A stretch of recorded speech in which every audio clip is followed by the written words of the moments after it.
Somewhere in the dim, distant reaches of my memory, I recall being told of the modes in music, that minor was sad and major was happy. But if that is true, what key is nostalgia, which is often a mixture of the two emotions? This old definition is, of course, a vast simplification, and with no real basis.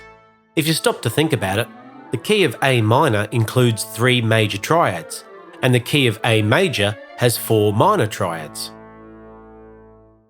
Actually, common sense, supported by brain research, tells us that in fact it is melody, not harmony, which conveys the emotions to the listener.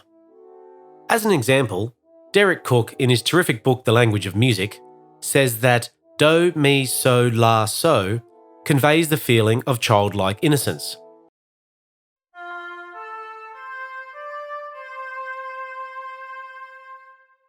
But the same with the substitution of a lowered la becomes acute pain.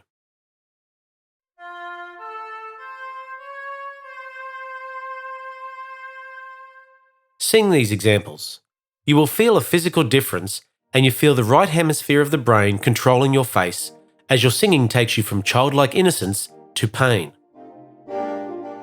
The essential contribution of harmony to music is not to create emotions, although it can support them, but rather to create motion, the motion from one beat to the next beat. The chord of the dominant 7th clearly has such a strong force to go forward that it drives you nuts if it doesn't resolve.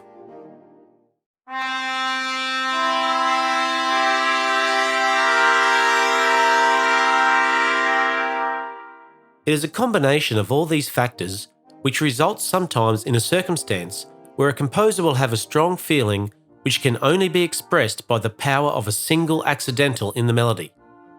In such cases, the performer or conductor has a heavy responsibility to convey in performance just the necessary emphasis on this altered tone, not too much and not too little. Consider the beginning of the second movement, the Funeral March, of Beethoven's Third Symphony. In this movement, Beethoven is beginning a symphonic journey in C minor, but already in the 4th bar there is an F sharp, a note not found in C minor.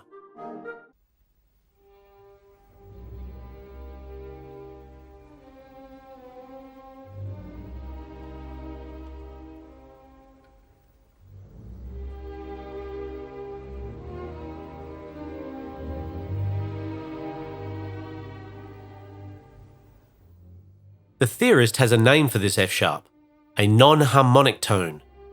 But this is misleading, for it is a very important note. The right hemisphere hears this not as a curiosity of theory, but as pain. Beethoven was reminding us that when someone you know dies, it can cause pain.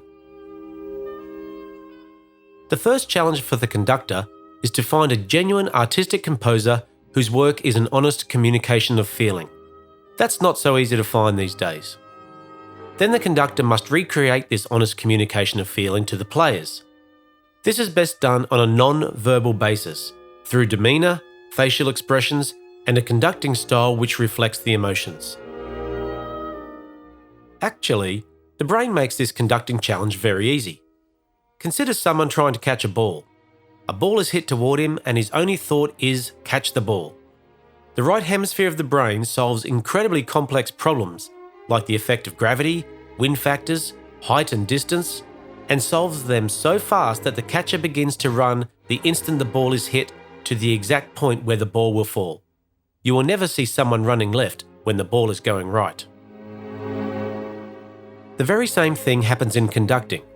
With only a simple thought, a particular emotion and the music associated with it, the brain's right hemisphere takes over face, body and baton to communicate this emotion. However, this only happens if the conductor knows the score on a right hemisphere basis and does not look down at the score. If you look at the score, you see left hemisphere grammar. Your face will go blank, your body expression disappears, and the students will look away from your face. Your performance no doubt will continue with utter precision, fine intonation and tone quality, but you will have failed the composer, your players and your audience. You will be rewarded by the audience's tepid applause, which characterises polite disinterest.